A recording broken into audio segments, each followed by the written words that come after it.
enjoy it. And people come and ask questions. So it's a nice convergence. If there are no questions, there is no teacher. And if there was no enjoyment, I wouldn't do it either. So these two are two prerequisites to create a teacher.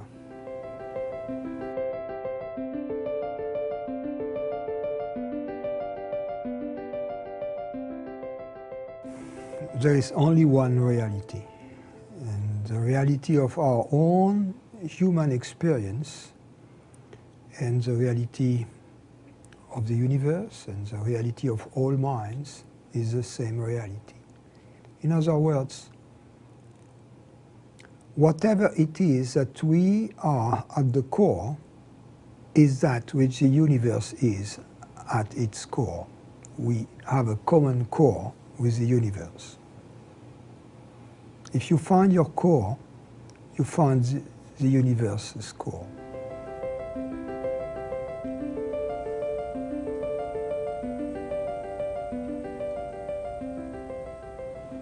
The Buddha has said it. It is ignorance, which is the distinction between the me, the self, and the non-self.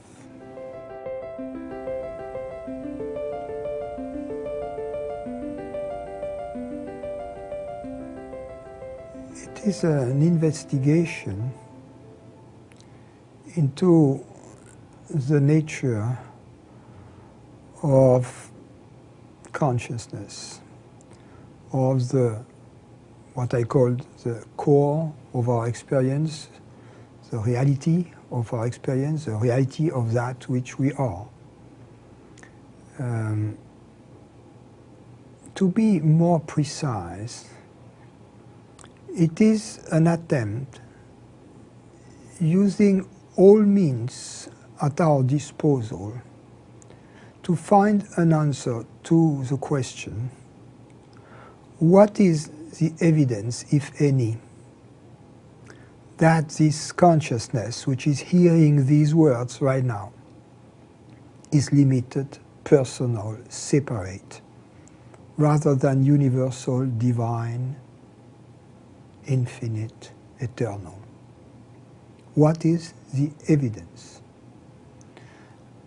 At the end of that process, it will become clear, if we are thorough, and if we are interested, that there is no such evidence. This stage is important because up until this conviction has been established,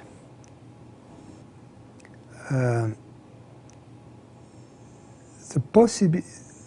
is no possibility for us to have access to our true being. This belief in a separate self precludes us from discovering that which we truly are. The discovery of that which we truly are is a revelation. It reveals itself. There is nothing to do for that revelation to happen. But we can make it possible through the investigation. The investigation is a process of discrimination between the self and the non-self that, in a sense, already prepares the mind and the body to receive the gift of grace.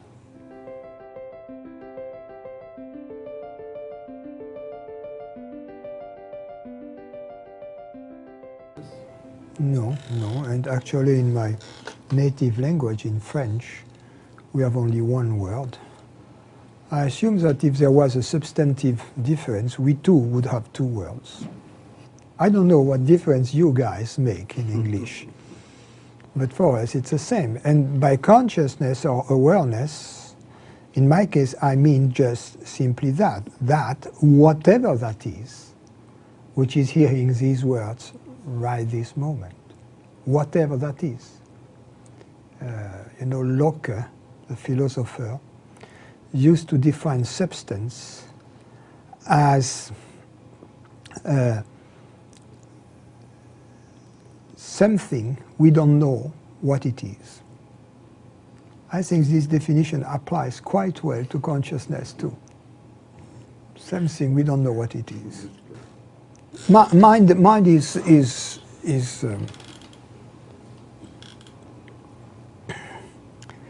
is a great unfound.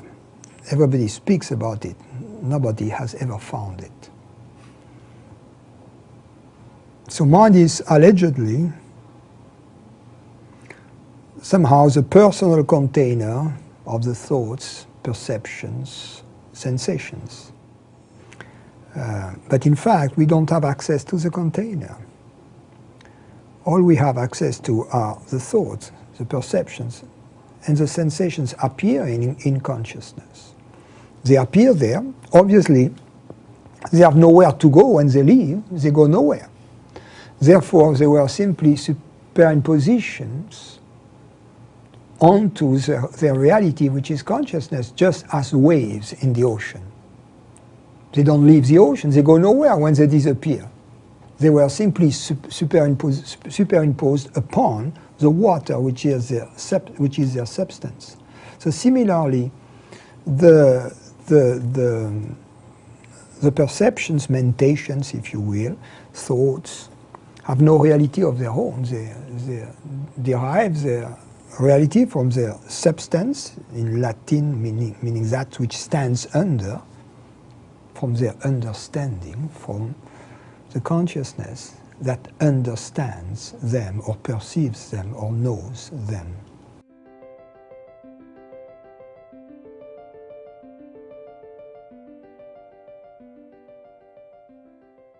To keep seeking. There are, in fact, two sadhanas. There is a pre-enlightenment or pre-awakening sadhana and a post-awakening sadhana. The pre-awakening sadhana is conducted from the vantage point that there is a truth seeker, that there is a personal entity. As long as we believe to be a personal entity, a personal doer, we have to seek. We cannot pretend simultaneously, on the one hand, believe that we are a person, a separate person, and on the other hand, simultaneously, use the argument derived from non-duality that there is not a personal doer and as an excuse to do nothing, because we are inconsistent. Either it is our experience that there is no personal doer. In this case, there is nothing to do. Or it is not our experience, and then we cannot use that as an argument for doing nothing. If we believe to be a doer, there is something to do, which is to find out who the doer is. Now, there is a second sadhana, which is post-awakening sadhana. It's a sadhana in which there is no doer. There has never been a doer anyway. But this sadhana is a cooperation of the instruments body and mind that now become tools in the hands of the ultimate, that liberate themselves from the residues of ignorance. The awakening is a revelation of our true nature. But in most cases, as a result of this revelation,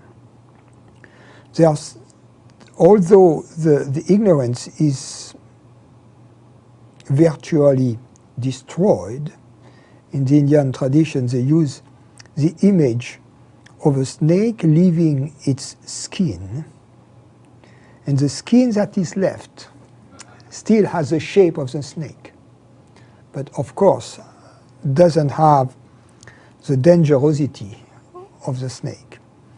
And similarly, there are residues of ignorance even after awakening that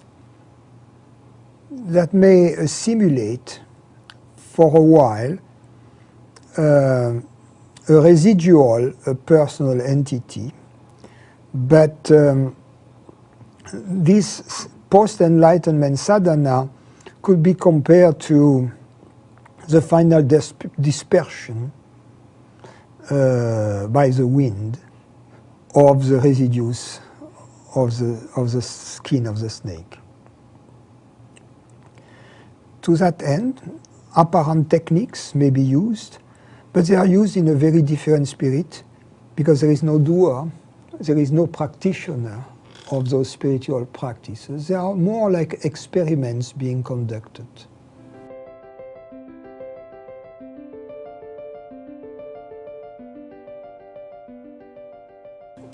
In most cases, yes.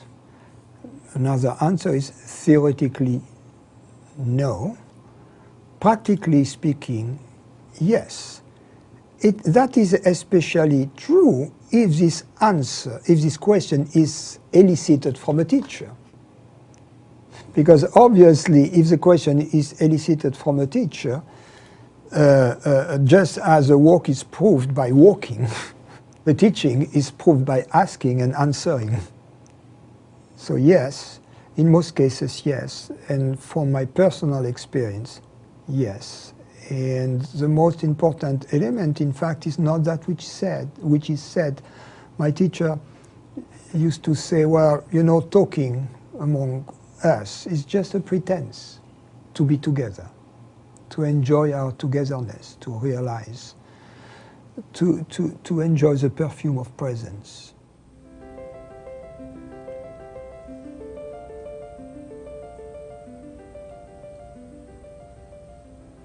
It's a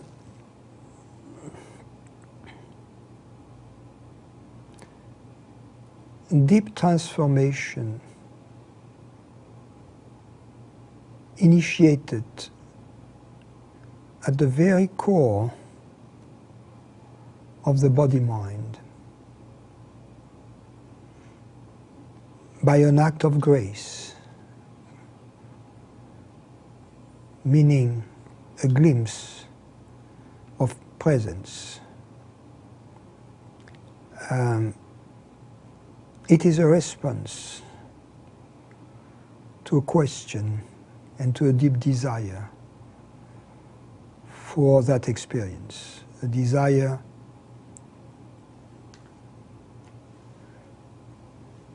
which is so powerful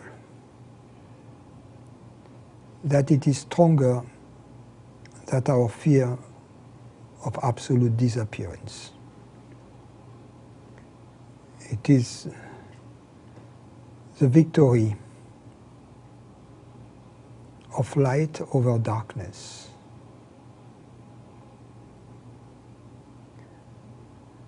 As a result of this initiation, gradually, the mind and the body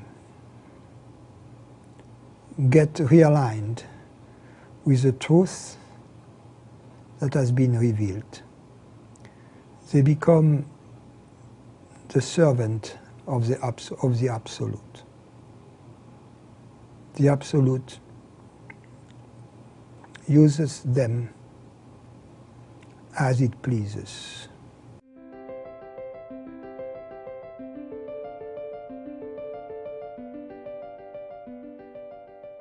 Well, what is important, the usage and the use of the words in this realm is ill-defined.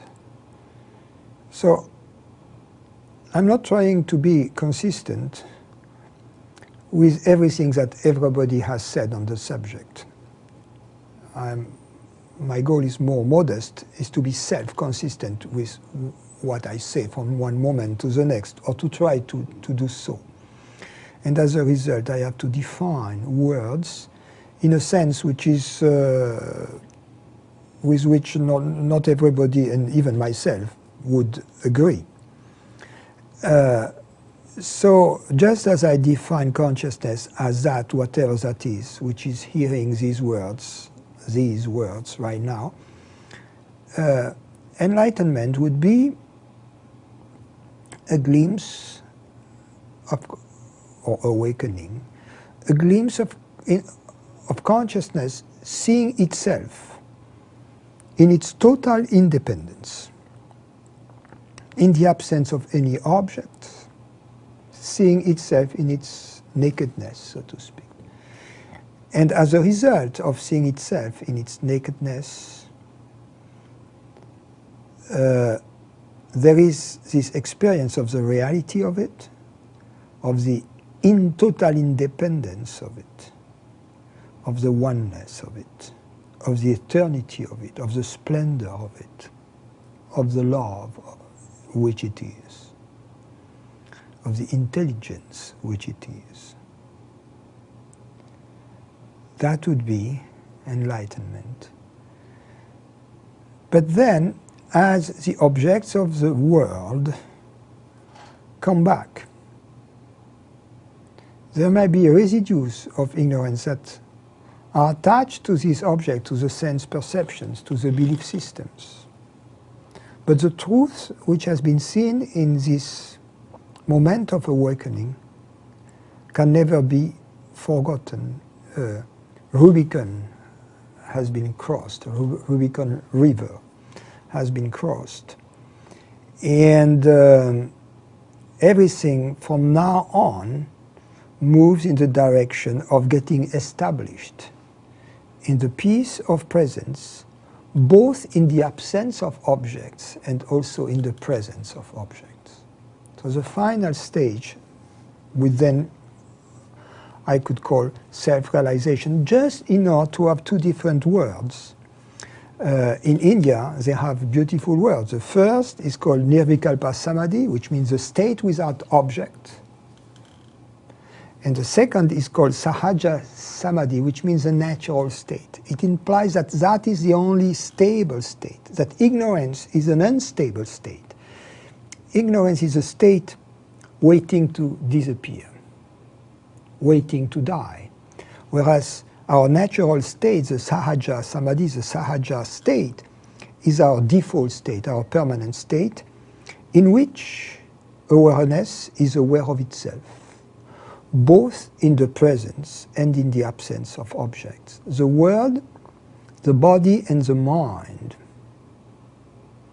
are seen simultaneously with the fragrance of presence.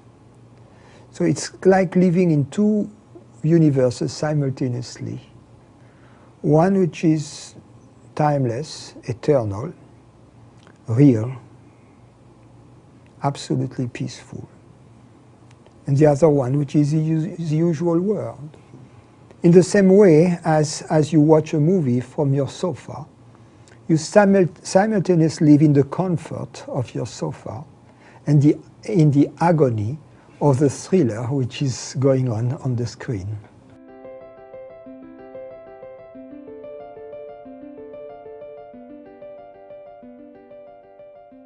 That's exactly the description of the experience of Nirvikalpa Samadhi. The world meaning all the objects. And by world it means it's a mind-body world. No thoughts, no sense perceptions, and no feelings or bodily sensations. Now often the yogins who are trying to reach this state through effort, through practice, end up in a state of emptiness, in a state of void or nothingness, which is still an object, because the absence of object is still an object, and they remain stuck there. We detect that we are in such a state by two factors. Number one, it is a lasting state, it has a duration, and if there is duration, it implies that there is objectivity. Number two, there is no fragrance, no perfume attached to that state, no juice, if you will, no happiness. It gets boring after a while. The beginning it may feel relaxing, but then just gets boring. And we want to move on, and rightfully so. So often, yogis who are not properly supervised by an instructor who is established in the natural state, will remain stuck there in this puzzling situation, in this, how you say, foyer to heaven, but still a foyer. Waiting for St. Peter, you know, you can wait for a long time.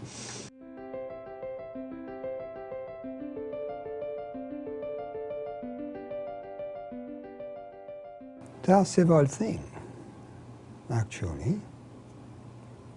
The truth is, that's number one. Number two, the truth is awareness.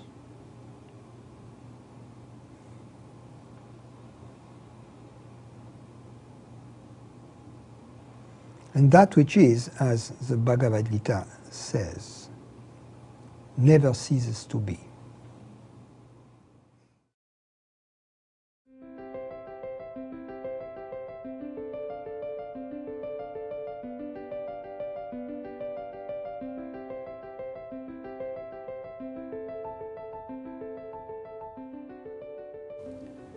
Love and enthusiasm.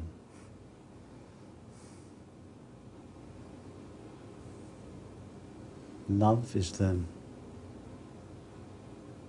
source of the motivation, and enthusiasm is the way that source takes shape.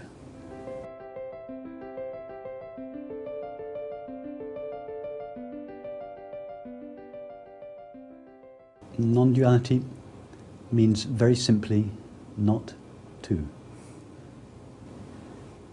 There are not two things. Normally, we conceive our experience to consist of an entity in here that knows and an object, other, or world out there that is known. So experience is normally conceived of consisting essentially of two things: a knower, the I, and the known, the world.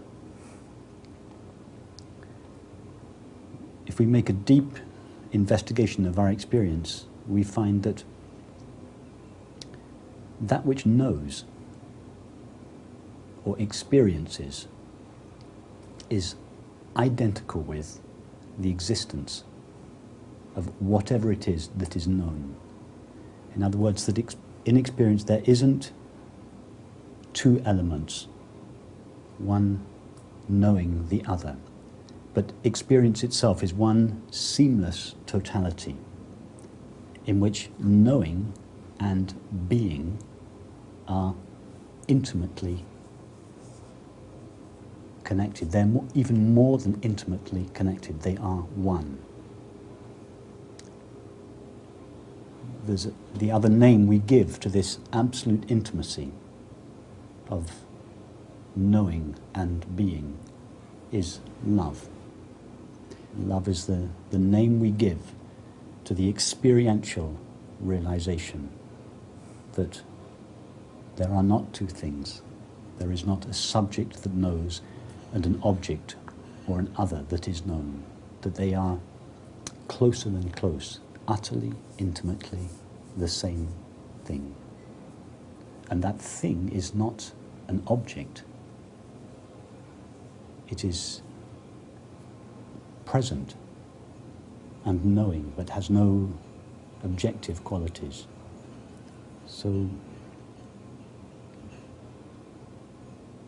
non-duality is essentially the experience of love.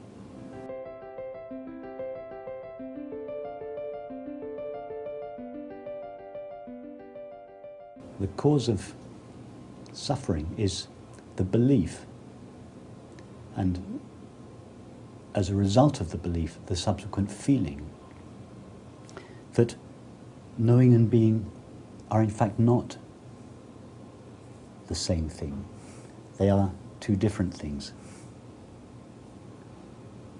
This division between knowing and being never actually takes place.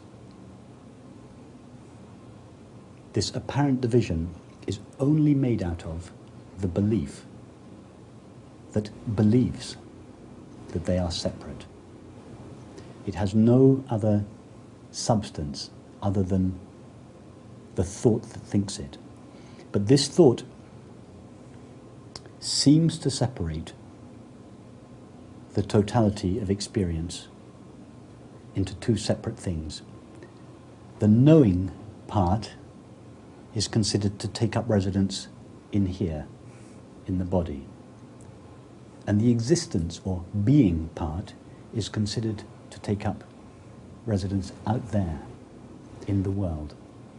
And with this apparent division of the seamless totality of experience into two things, the love, which is inherent in knowing being, seems to get veiled.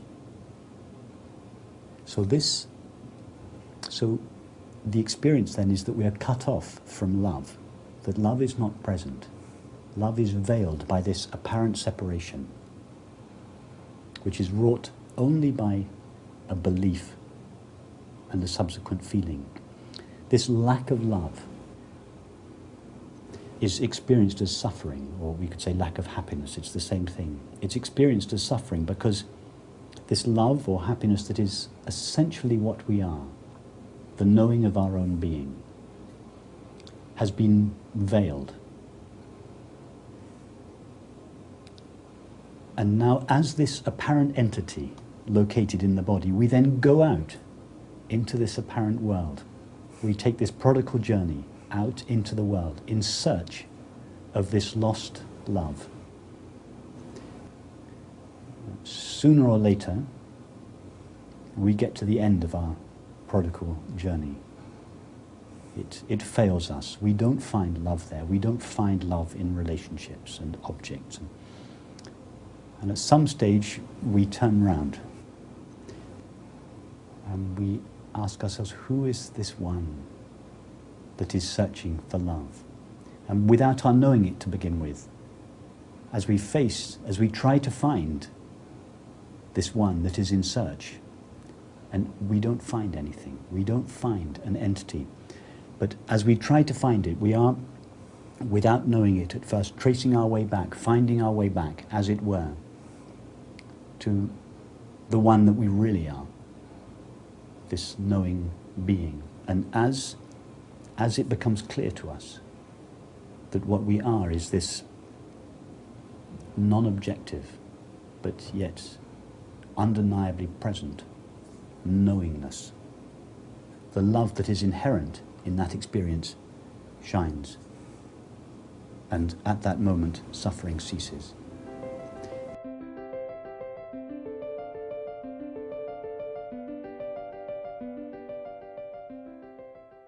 It's very easy to find out the answer to that question, the first part of the question, is there a difference between awareness and consciousness? From our own experience, and that means from this experience right now. If I were to ask you, are you aware of these words? You would answer yes. If I were to ask you, are you conscious of these words? You would answer yes. Now, if I was to ask you, where do you go to in each case, in your own experience, to derive the answer yes to both questions? When we're asked, am I aware? We turn towards ourself, and from an experience, from a non-objective and yet undeniably present experience, we say yes. I am aware. When we ask ourselves, am I conscious? Again, we turn towards ourself. We go to this non-objective and yet undeniably present place that is conscious. Do we go to two separate places in order to derive the answer yes in both cases? And the answer is no. We go to the same place, to the same non-objective experience. So awareness and consciousness are the same thing. Is there a difference between consciousness and mind?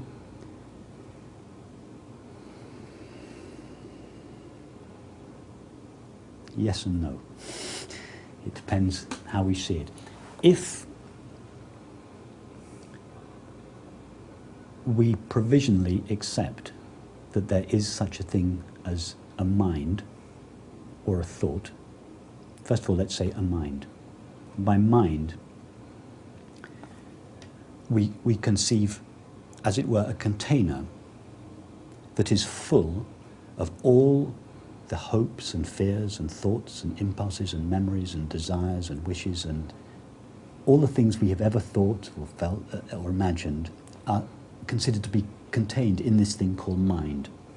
If we look to see what is my experience of this vast container of all my thoughts and images, we find no such container. Not only do we find no such container, we don't find a bundle of thoughts and images.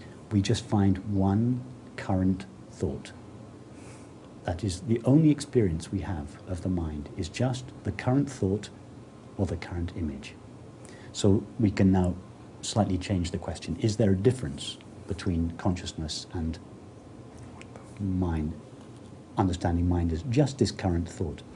So if we provisionally accept that this thought is an object that is known by consciousness, then yes, there is a difference. Thoughts come and go. They are intermittent. Consciousness is ever present. So thought is not inherent in consciousness, but consciousness is inherent in thought. So if we consider thought to be something separate from consciousness that is known by consciousness, then yes, there is a difference. However, if we make a deep exploration of our experience and look into what is a thought made of, or what is an image made of, we find no other substance there other than the consciousness that knows it. In that sense, when a thought is present, its substance, in other words, its totality, is identical with consciousness. But that doesn't mean that consciousness is identical with a thought.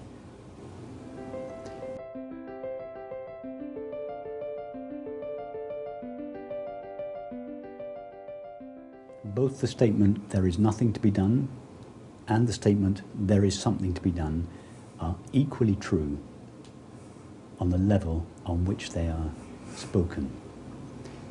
If we think we are a separate entity, in other words, if the thought, which is only made out of consciousness itself, has appeared in consciousness, the thought that I, this consciousness, am located in here, in this body and as this body, and that everything that is not this body is not me, not made out of consciousness, made out of something else, which we call mind or matter.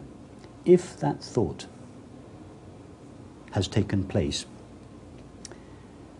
we, by definition, think and feel that we are a located entity here.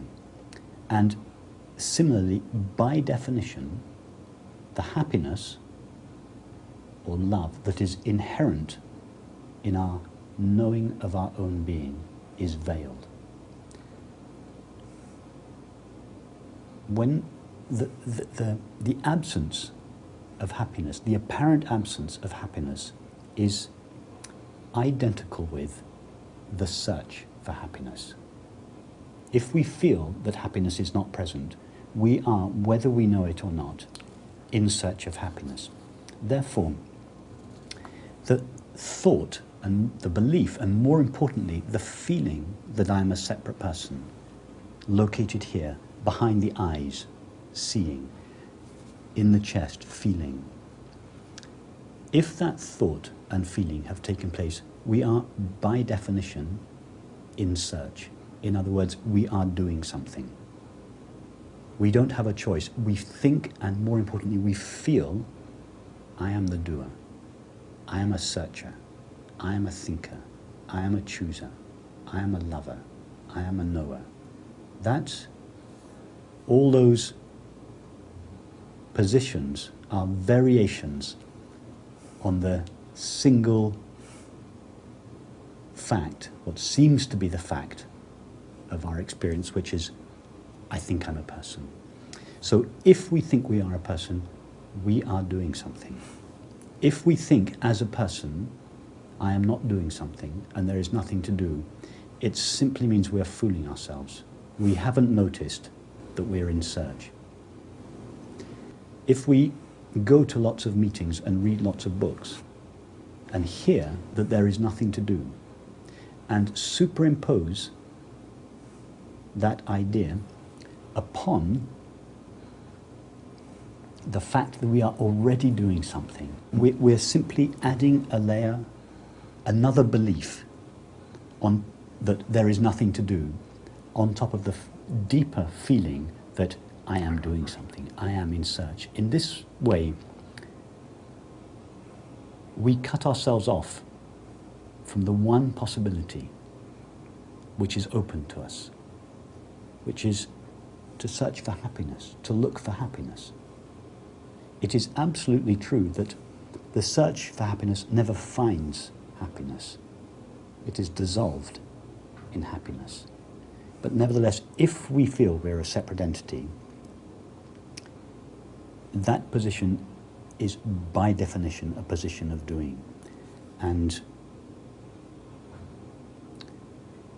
we simply veneer a thin layer of non-dual belief on top of our deeper feelings if we subscribe to the view that there is nothing to do.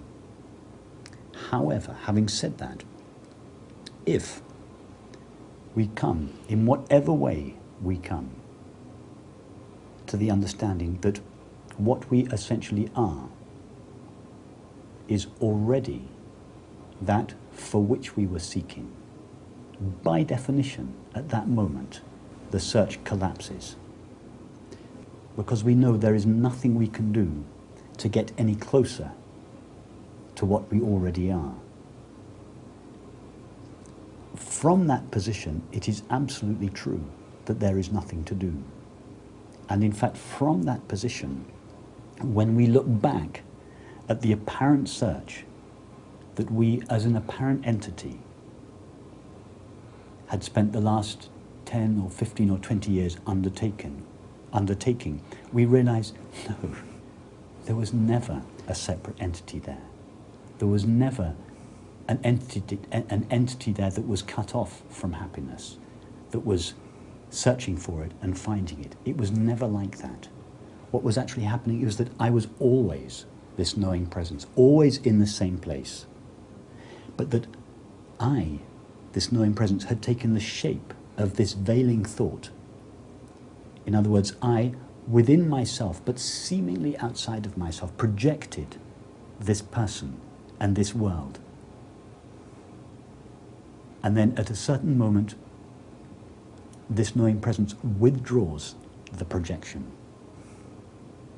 So it's never an entity that turns round to face its true nature. It is always only presence that takes the shape of the apparently veiling thought, that projects it like a spider projects its cobweb out of its body, and then it withdraws the projection and comes to taste its own nature again.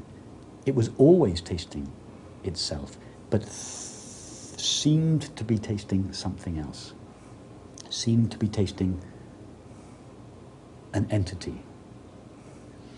So, from that point of view, it is true that there is nothing to be done, and there was never anybody doing anything. But it's only legitimate to say that once it's absolutely clear that that is our experience. And neither of these two possibilities are problematic. If we think we're an entity, we are doing something. That's fine. The highest thing we can do is to investigate this apparent entity. When it becomes clear that we are not this entity, at that moment the search ceases.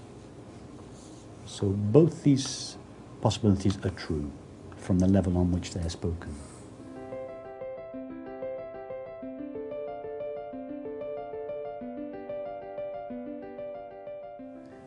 All there is in our experience is presence knowing its own being. There is nothing else present in experience other than this knowing being. Therefore, by definition, nothing other than this knowing being is required for the knowing of our own being. Presence doesn't require a mind, a body, or a world to know itself. It is the knowing of itself. However, if this veiling thought has appeared and seems to veil the knowing of our being,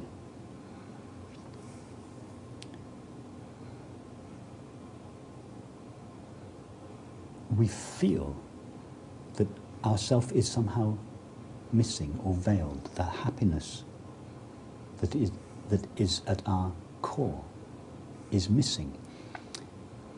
What is it that can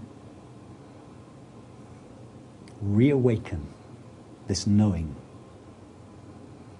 of being to itself? Because it is the only thing there to know anything. What is it that could encourage it, so to speak, to drop the projection? It is only the recognition of its own self as it is. No act of the mind or the body could bring about this. Only something which triggered, as it were, presence to re-know itself, to remember itself, to recognize itself. The only thing that can do that is itself, is presence, because that is the only thing that contains the experience.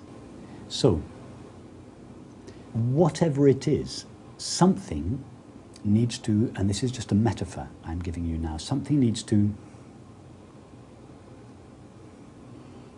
this presence needs to resonate, needs to recognize itself. It needs somehow to look in the mirror and to say, oh, I'm present, I'm knowing. So once it has dressed up in the form of a separate entity, to relieve itself of this fancy dress, it then dresses up very often in another form, another apparently separate entity. And it is, as it were, so that presence can look itself in the mirror and say, oh yes, I am, and I know. So it appears, to begin with, if we think we are a person, that we meet another person, and we call that the teacher.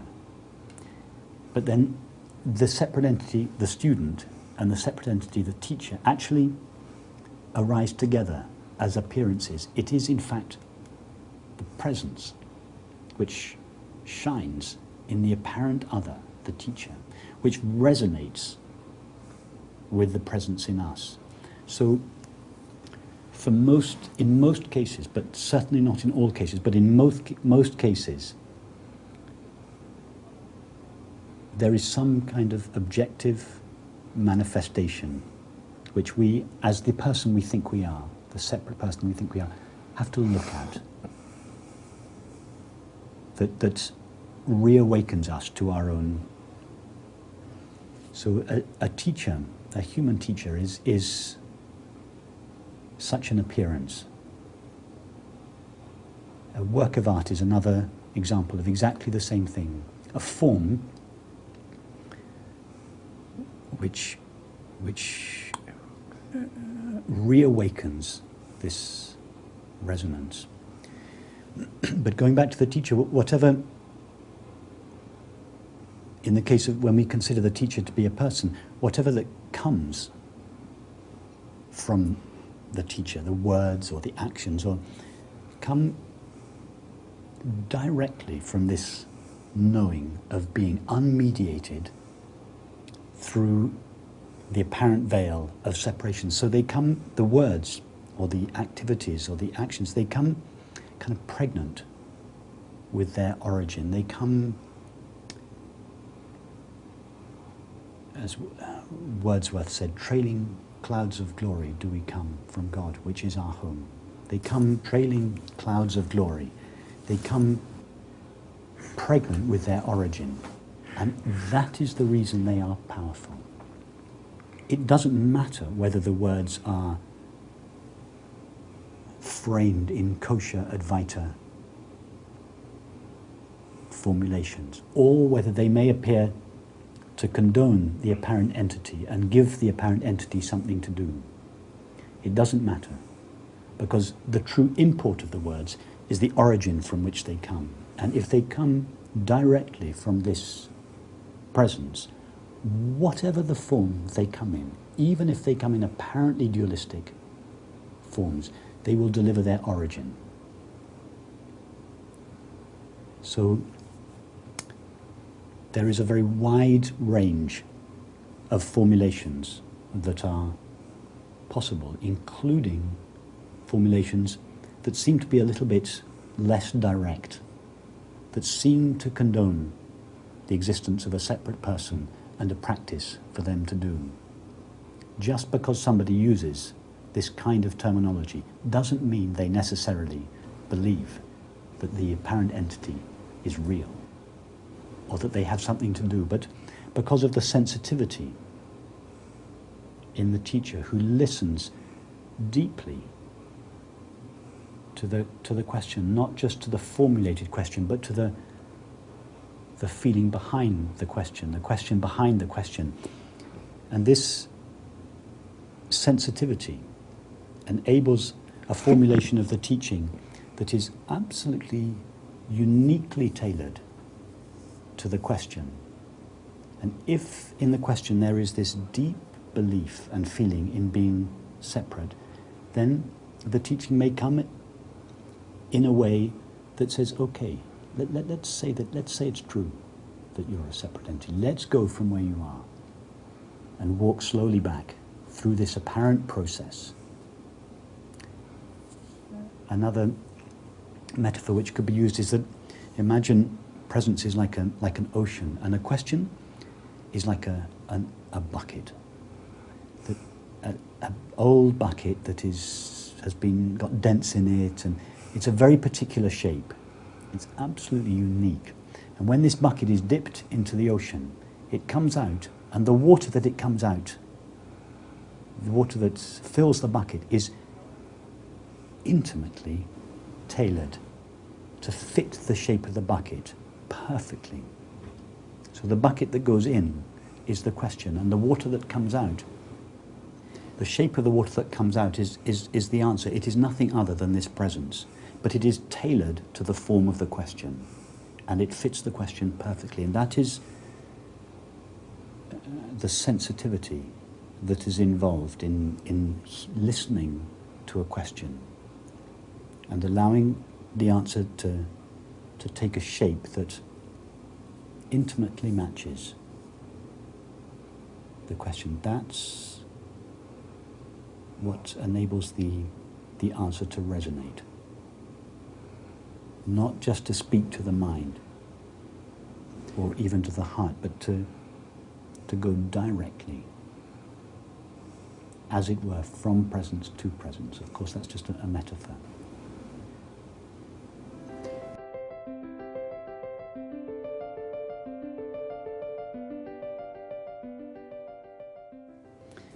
enlightenment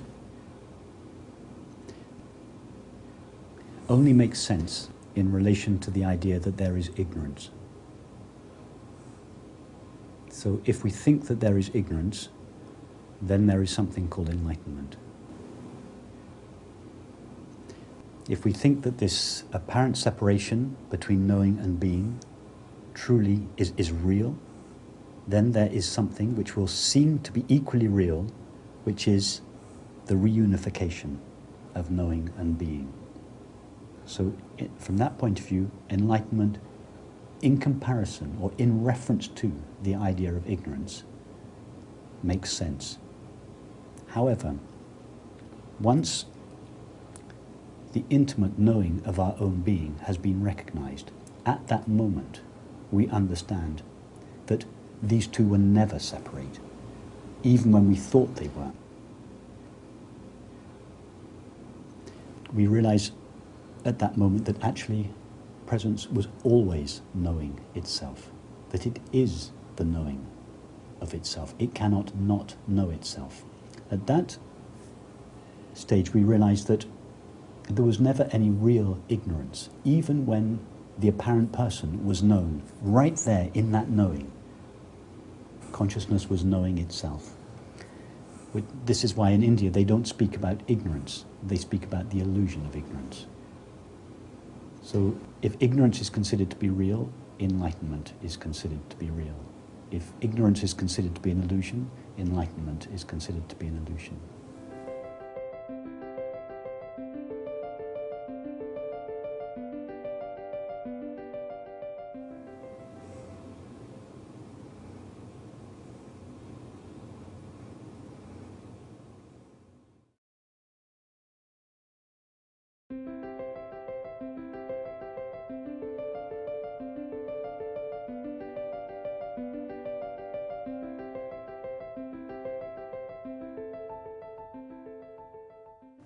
I don't really even think about it as teaching. I love talking about this stuff.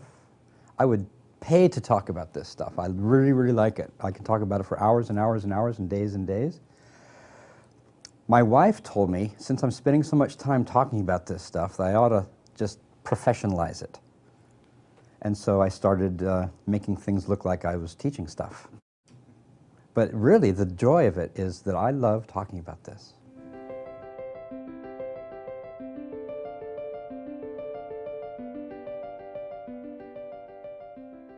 Non-duality means lack of distinction, lack of separation, lack of differentiation. It doesn't mean oneness, because where you have one, you have two. So it means lack of experience of division, separation, duality, and there's jillions and jillions of candidates for duality. It's experiencing none of those.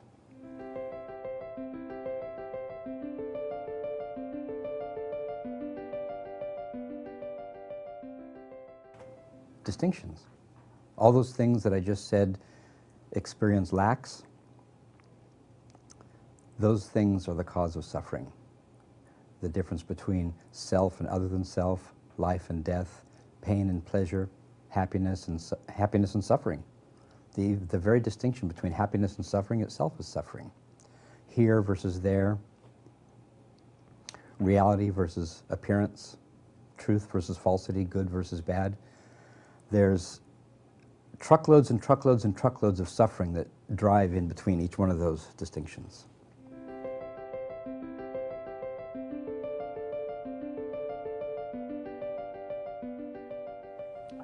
It's looking into the self to see the truth of the self. And for many people, that doesn't seem to give you much to work with. So what I like to do is look for whatever seems to be other than the self. That gives you more to work with. You can, like, almost everything might seem like it's other than the self. The world, the body, the mind. And it turns out that when you look at those, you find out that they are nothing but the self. And that's how you find out about the self and see that that's all you're ever experiencing is the self. By looking at what seems to be a counterexample to the self. Well, I think an object out there is not me.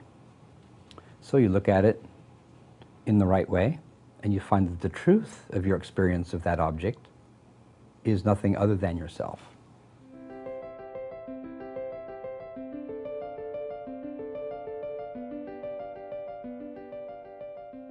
No. Rhetorically, perhaps, the notion of awareness goes along with it being a background, or it goes along with the notion of things arising to awareness or arising in awareness.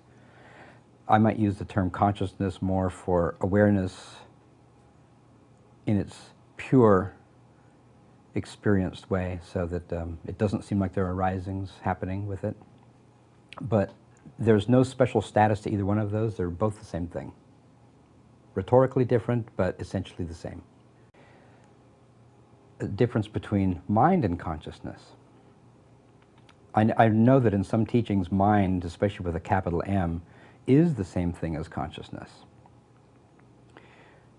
But in the direct path, mind is something that at first seems to be the center of sentience, where things happen, but something that one realizes pretty soon is just another object along the way. The very fact that mind seems to be where sentience happens, or the very feeling that mind is where things go, is itself an object. And the object can't be in the mind, because that to which the mind appears is awareness. So I would say mind is another object that arises in awareness.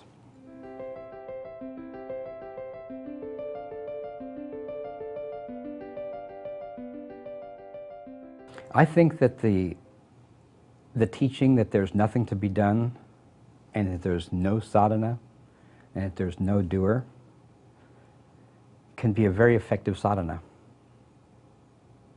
So it's taken on as a practice or as a sadhana by people. They try as best they can to see themselves as a non-doer, or to see that doing itself is an inert arising object, or that doing is not actually performed by a center, but is automatic. And the way they consume maybe books and teachings about that, and they think about that, is itself, it can be seen as a sadhana. I think it's a very, very powerful, effective one for a narrow range of experience. What I would recommend is sometimes doing that, and sometimes doing other things too. I think it's just like mind is one of many objects that can arise in awareness. I think the sense of a localized doer, or the localized chooser, is one of many things that arise in awareness. And it's not a pivotal one. There's no one pivotal thing. There's no one pivotal arising, or no one pivotal object that other objects depend on. So I treat doership and choice as just one of many things. And for a particular person, it might be pivotal. In my case, it seemed pivotal. I had studied for years, studied what it is that I am, and it got to the point where I had narrowed it down from every other possible candidate. You know, am I my memories? Am I my body? Am I my values? Am I my intellect? None of that seemed like it was me. It was very easy to seem like it was not me. What I came up with after many years of inquiry, deep, deep inquiry, was that I am the choosing entity, or the choosing faculty. And so when I was able to experience that itself, the choosing faculty is itself unchosen, then that candidate for my identity, for my individuality, disintegrated. So I was one for whom that teaching was very, very on point. It hit exactly. When I encountered that teaching, I was primed for it. But if someone's not primed for it, if something else is their issue, then to hear that there's nothing to do might not be the best teaching for them. So there's actually no spiritual practice that I would outlaw. One very wise teacher I know said, throw everything you possibly can at it. Maybe something will work.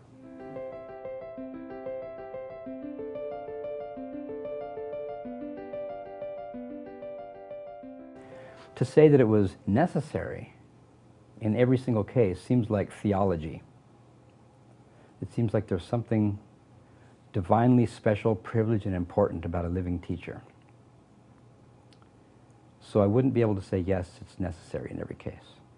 And to say, no, it's never necessary, would leave out many, many particular situations which would leave people out in the cold, so to speak.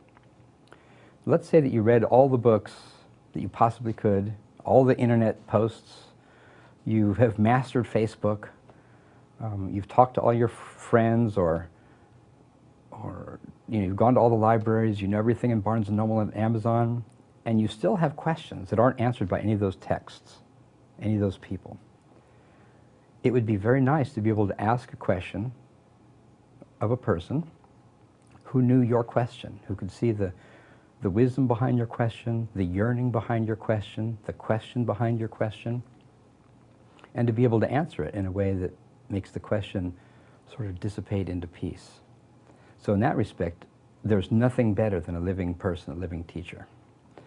And for many people, it helps to have faith in the ability of that teacher to be right. Sometimes the faith is all that's, it could be the particular pivotal issue for a person, that the faith is what allows the answer to really be taken on board. If the clerk at the 7-Eleven says it, then you might not really mean that much to you. But if someone in whose words you have great faith says it, then it will penetrate deeper and it might hit the spot. So I know that there are teachings that say it's never necessary, some teachings say it's always necessary, and I would have to be contextualist about it and say it depends.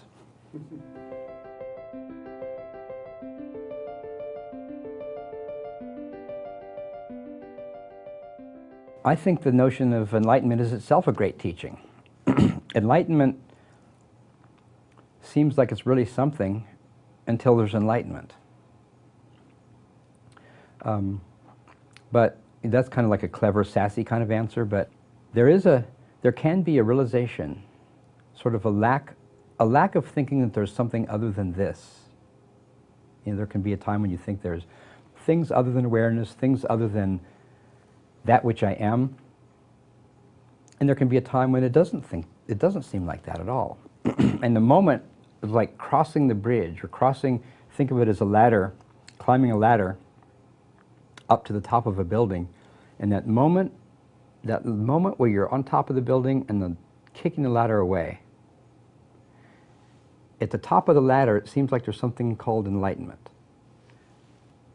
And scaling the top of that roof, kicking the ladder away, it doesn't seem like that anymore. And so from the side, someone looking at that thing happening, they say, oh, that's enlightenment right there. But I would say it would be the realization, the discovery that there's nothing, that nothing other than this awareness, and it's the substance of world, body, mind, I, and it's this feeling of love, openness. Now the enlightenment would be like the discovery. It's kind of like an event. And then the realization, or it could be a period of stabilization. Sometimes a question will come up, well, what about this? What about that? And that kind of like dissolves in this love and this openness, this clarity.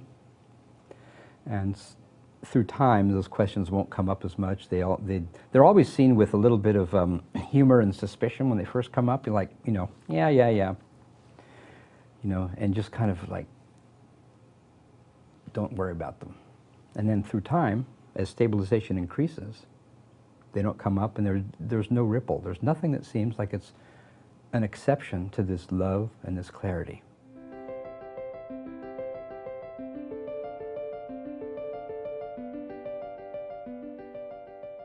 I could fold that question into what I said previously. The enlightenment would be the event, and the self-realization would be the seasoning, or the after stabilization has happened, where you're not wondering about this stuff anymore. There's a part where it's true, and nothing can be an exception. But you might not have like all the intellectual answers to things, or you might wonder about a little arising here and there. And you might not know the implications of this for love. So once that's settled, then it's a matter of degree and it's a matter of over time. The stabilization is like the realization, self-realization. So I'd like, you know, a two-tiered process is a pretty good way to talk about it.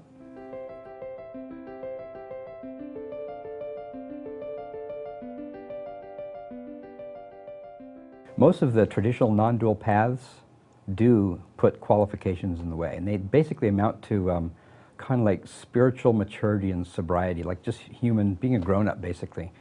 In Kabbalah, they say you should be married, 40 years old, and have a belly full of the Torah before you can start Kabbalah.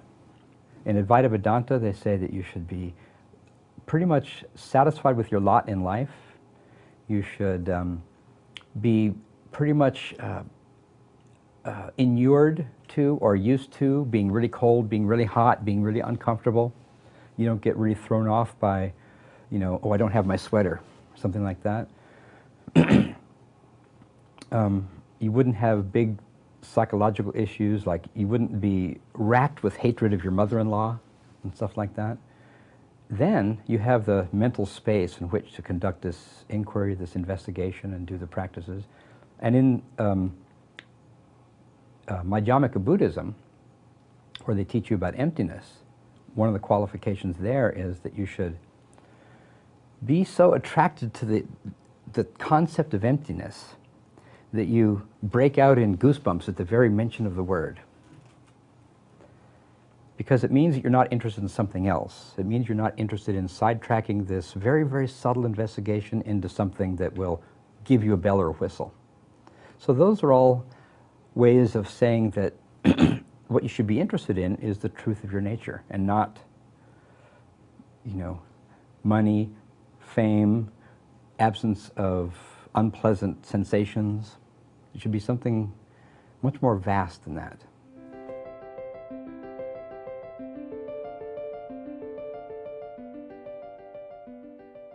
The truth of the world is the truth of everything else, which is just this awareness, this clarity, this presence,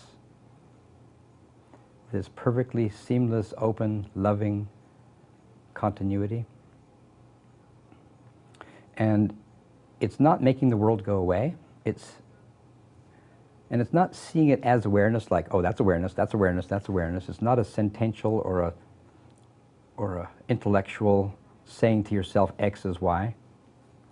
It's a clear seeingness where you're not seeing the world as something else.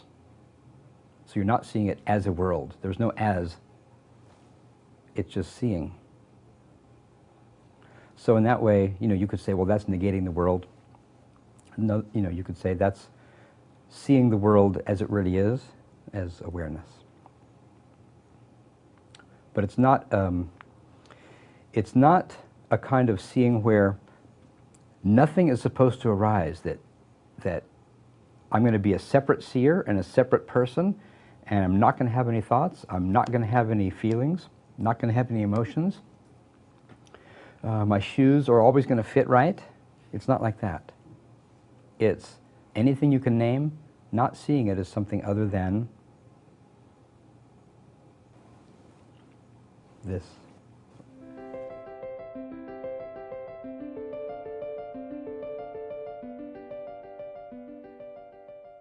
It is also this awareness and this clarity.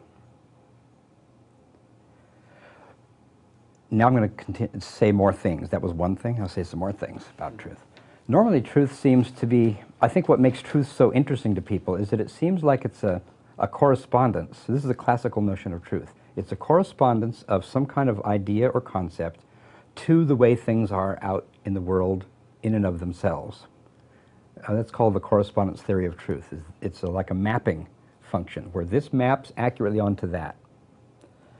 It's sort of like, does the picture of the Mona Lisa accurately represent the Mona Lisa, where the Mona Lisa herself is the person, the sitter for the photo, or for the picture, and the painting is the painting. And so we like to think, is there a truth like that about non-duality? So is there a way that a sentence refers to its object? And actually, there is in non-duality.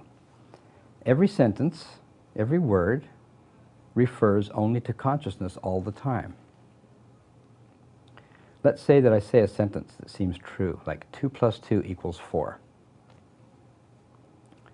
Or I say like the truth of a word, like teacup. So let's take the sentence first. 2 plus 2 equals 4. So it's a thought. 2 plus 2 equals 4 is a thought, and it arises in awareness. And then when it subsides, it's pointing. Its very act of subsiding, this process of subsiding, is its pointing. It's pointing to its true referent, and its true referent is awareness. So it goes back into what it truly is. So the sentence 2 plus 2 equals 4 is awareness, same as the teacup. It's an image of a teacup, a thought of a teacup, like a sensation, a teacupish sensation arises in awareness. And if one asks, what does this refer to? What does this map onto? There's only one thing. As the thought subsides, it's pointing to its true referent, its true home, awareness.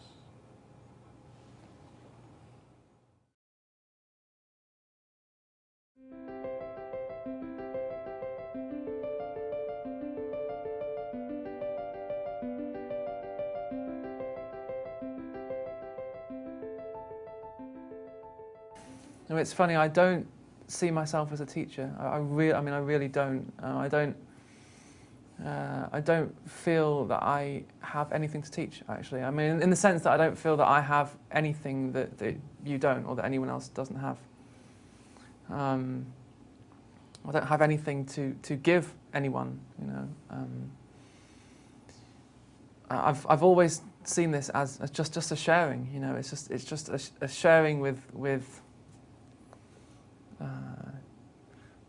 friends, you know, with those who are open to hearing this, you know. I've never seen it as much more than that, actually. I mean, what motivates me, it's more like I find myself doing this, you know. I don't know, actually. Years ago, you know, when this was first seen, I had no intention of talking about it, you know. There wasn't really anything to say. I didn't have anything to say because I knew that the moment you talk about this, the moment you talk about non-duality, you know, you've made it into something. You've put words to what is essentially wordless. It's beyond words, and so really, we shouldn't even talk about non-duality, you know. So there was a long time that for a long time I wasn't going to talk about it. And then there was an invitation to talk about it, and what I found was that this said yes, and you know, it could have said no, but it said yes, and it's carried on saying yes, and so right now I find myself here talking to you, and I don't know why, but it appears to be happening, and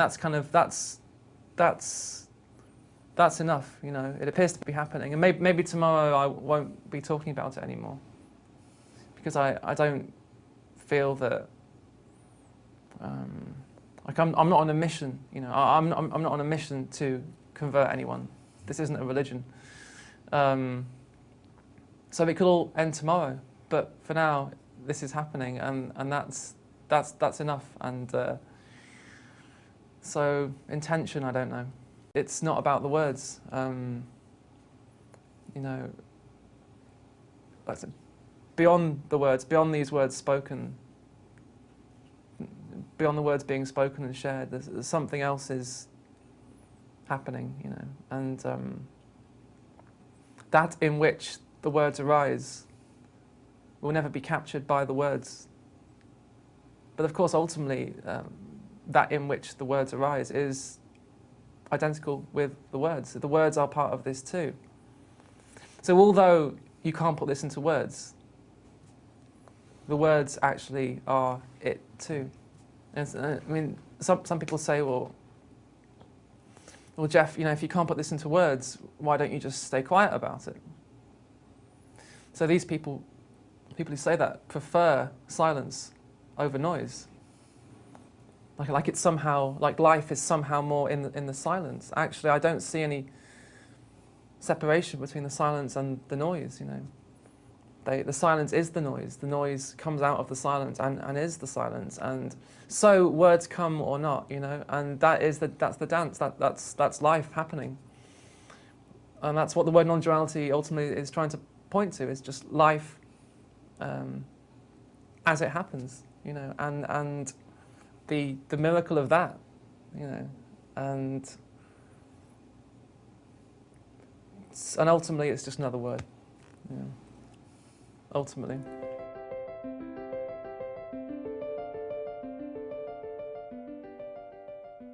For me, the word suffering and is synonymous with separation. They're really the same thing. You know, so there's this idea that you're an individual, you're a person in a world full of other people. You know, you're a separate self, a separate mind, a separate ego, living in a world full of other separate minds, egos, whatever you want to call it. For me, those words are interchangeable. And on some level, that individual feels that sense of being separate, the sense of somehow not quite being whole, not quite being at home. A sense of lack somehow, that something's somehow missing. So the individual, out of that sense of lack, goes out into the world, you know, the world of time and space, in order to basically find the end of separation, to try and end that sense of lack, to try and end the sense of being a separate individual. And that's where it moves into suffering. And suffering implies that there is somebody here who is suffering, that there is somebody here separate from life who is suffering. So I guess what I try and share is the possibility of, it's not freedom from suffering, you see, that's something very different. It's not freedom from suffering. It's freedom in the suffering, right at the heart of suffering. And you think of Jesus on the cross, you know, and you know, it's right at the heart of the crucifix, you know, right in the midst of all of that, right in the midst of the broken bones and the blood and flesh, and right in the midst of that was eternal life, you know. It's right at the heart of life. This is freedom. This isn't freedom from, this is freedom in the suffering, because right at the heart of suffering, what can be seen, if there is an opening to this, of course, what can be seen is that there's just nobody there who is suffering. And of course, I would never say that to someone. If someone came up to me and told me that they were suffering, that isn't something I'd ever say to them. I'd probably try and help them, meet them where they are. And if, you know, it's like if someone, you know, someone is starving hungry, you know, a child comes up to you and they're starving hungry, and they tell you that they're suffering because they're starving. You don't tell them that there's no suffering. I mean, you might do if they were really, really open to it, but you know, no, you meet them there. You know, you feed them if that's possible, or not. But the point is, this is like another possibility, yeah, that really that goes beyond really everything that we're taught. You know, goes beyond everything that we've read, everything that we've been taught, everything we've been conditioned to believe. That there can be freedom in suffering. I mean, my God, that's like a, from one perspective, that's a really radical. That sounds really radical. But actually, it's the most simple, the simplest, the most gentle and obvious thing of all. Actually, when it's really seen, you know. So ultimately, again, the cause of suffering is the belief in that there is a separate individual here. You know, that there is someone here who can suffer. That's where it all begins.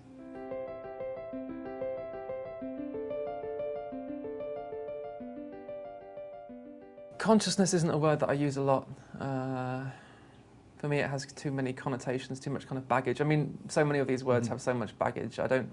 That's why I try and keep the words really, really simple. You know, and the word mind as well. When I use the word mind, I mean again, that word for me is interchangeable with the word ego, thought, the person, mind, self, belief, concept. It's the story of me. And ultimately, of course, there is no mind. There is just present thoughts arising. There's just what's happening now, and there's nothing separate or solid there called mind. And that in which everything arises, that in which all phenomena arise, really we can't call it anything, even to call it consciousness. Again, it's already to make it into something. And yet it is no thing. And not even that, it's not even no thing, because of course ultimately that would be another concept. But so why call it anything? I call it life. It's life. This is life happening. It's no thing, nothing appearing as everything. And again, what the word non-duality really points to is that, and this is where the mind can't go, is that nothing is everything. That no thing is everything that arises. So that's why I always say this isn't about the mind and what it can or can't handle,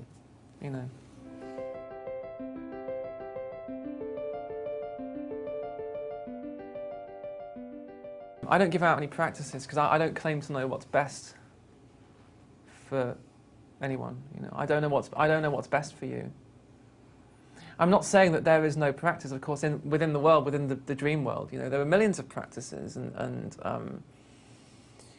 of course, to say, one of these phrases that you hear in Advaita is, there is no practice. But so easily that can just become another practice. The individual hears this idea that there is no practice, and they go, right, okay, that's the truth. There is no practice, and so that so easily becomes a rejection of practice. I'm not saying give up practicing, because that will happen or not. Practicing will happen or not, and you'll find yourself doing a practice or not. And who am I to tell you what to do? But of course, this life itself cannot be practiced, because life is already life. It's not trying to get anywhere. It's not trying to become anything. It's being itself perfectly. It's appearing as everything. So right now, life or oneness or whatever word you want to use, it's appearing as this. It's like it plays this incredible game of dressing up. It's like so right now it dresses up as this room and the camera and lights and this chair and the carpet and legs and hands and this voice. This is oneness playing. This is oneness appearing as a world, and ultimately, of course, it's not really appearing as a world because it is the world. It's not oneness actually. It's not oneness appearing as anything. It is everything that appears, as it appears. And that can't be practiced. So the moment you move into practice, you've already moved into a separate person trying to do something. And that's fine. This isn't a rejection of that. That happens. That's the game. That the individual does something to get somewhere. And everything has its place in this. Everything, because this is everything. And how could it ever reject a part of itself? How could it ever reject a part of itself? Because it is everything. So, and within that dream, the person is always met with their own reflection. So, your world is a perfect reflection of you. So as long as there's a student here, you could say, as long as there's someone here looking for answers, within your dream, within the world, teachers appear who will teach you, who will give you answers to your question. As long as there is a need here to practice, within your dream the teachers appear. The teachers of practices appear, and they meet you where you are. So the possibility that I'm sharing, it's life without the rule book, without the authority, without anyone there in your dream telling you how to live, because this doesn't need to be told how to live. This is already living perfectly. It's already being itself perfectly. And when there's no longer here any need for practice, the practices disappear, the teachers disappear. And what you're left with is just life. You know? There's only life happening. And so this certainly isn't a rejection of practice, because that's sometimes how it can sound. You know. But as I said, how could it ever reject a part of itself? And who am I to tell any other human being what to do? Like I often say to people, look, I'm not here to tell you how to live. And so a lot of people say, well then, Jeff, your message is useless. You know, if you're not telling me what to do, then it's useless. And what you're saying is useless. Maybe. To the mind, anyway. You know, it wants something to do, and that's fascinating.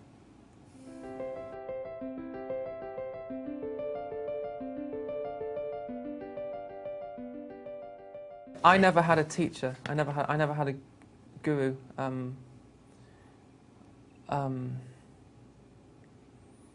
You know, like, if there is any teacher of this, I mean, it is life. You know, life is the only teacher. You know, some people think they're teachers, and that's fine. You know, and as I was saying before, you know, as long as there's a student here, within your dream the teachers appear, and as long as you're a teacher, within your dream the students appear. It works both ways. So, but the beauty of this, though, the beauty of this is that it cannot be captured by anyone. No one has this. No one possesses this. Like it's too free. You know, it's too free. It is freedom itself. No one can possess even a little piece of freedom. It's like trying to catch water in a fishing net. You know, you can't capture life. The moment you try and capture it, it's gone. It's moved on. It's something else is happening. So no one owns this. And besides, you know, even if someone did own this, they would lose it. Even if you had something, you could lose it. Even if, or an experience, even if, you know, all experiences come and go. So as I say, this isn't an experience that I'm having. If this was a special experience that I was having or that anyone else was having, wonderful, but it would come and go, you know. Or you know, some people claim to be awakened, claim to be enlightened. That's never something I would say about myself. It doesn't mean anything to me. It doesn't. They're just words. It doesn't. Because it was never about someone being awake. You see, that was always the illusion. This is awake. This is awakeness. It's not personal. It's the person that appears in this. So it's, you know, so anyone who claims to be awakened, well, first of all, you know, they know something about themselves. They might claim that there's nobody there, that there's no self there or whatever, but they know a lot about themselves. They know that they're awakened, or that they're enlightened. And in order to know that, you know, you're enlightened, you have to know that others aren't enlightened. So that the person who says I'm awake and you're not, you know, this person still sees a me and a you. They're still trapped in that game of me and you, that the whole separation thing. So nobody owns this. No one has this. You know, that's why there cannot be a teacher of this.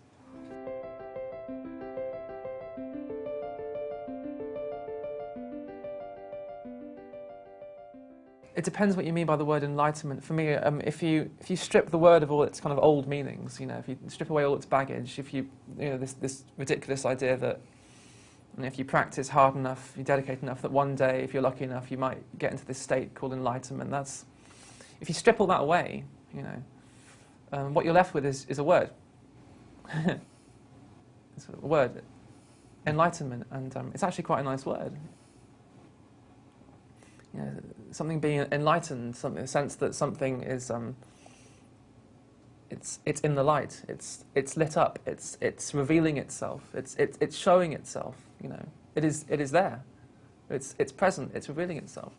So this is enlightened. You know, all of this is already here. You know, it's already showing itself. It's revealing itself. Right, it's like right now. This is as enlightened as anything. You know, But it's nothing to do with a person becoming enlightened. That's the trap, and that's the myth, and that's the spiritual search, you could say. You know, the cosmic joke is that there was never anyone here who could become enlightened. I spent years trying to become enlightened, only to come to see that there's no one here, separate from life, who can become anything, like, let alone enlightened. So this this is enlightened, and it's the most natural thing. It is life. Life is here. It's showing itself. We are already there. We're already home, and that can be seen. That can be seen. And ultimately, if you want to be technical about it, no one sees it. But the game is, this is it, right here, right now. But it appears not to be, until it's seen that it is. And the cosmic joke is that it always was. It was never not here. It was never not this. So actually, it was never hidden. It was never lost. It only appeared to be hidden. It appeared to be lost. So it's really quite simple, the whole thing. And we just make it so complicated for ourselves, But that's done in innocence, that's we're just so innocent in that. It's like Jesus said, forgive them, Father, they know not what they do. If we knew what we were doing to ourselves, if we knew how complicated we were making it for ourselves, we just wouldn't do it. So I guess that's part of what I share, is this the possibility that yes, it is that simple, and I know this because I used to be, in the story of Jeff anyway, a very serious, very intense spiritual seeker, obsessed, completely obsessed with this idea of awakening, enlightenment. And so I've done that whole seeking thing, and it was very exciting at first, but it slowly became, very quickly became exhausting. It was exhausting being someone looking for something. And I didn't even know what I was looking for, actually. I just knew what I was supposed to be looking for because of all the books that I had read. I was really looking for my concept. I was looking for something that was second-hand. And when in fact it was always here, and I was always it, and that's the cosmic joke, which wasn't very funny back then.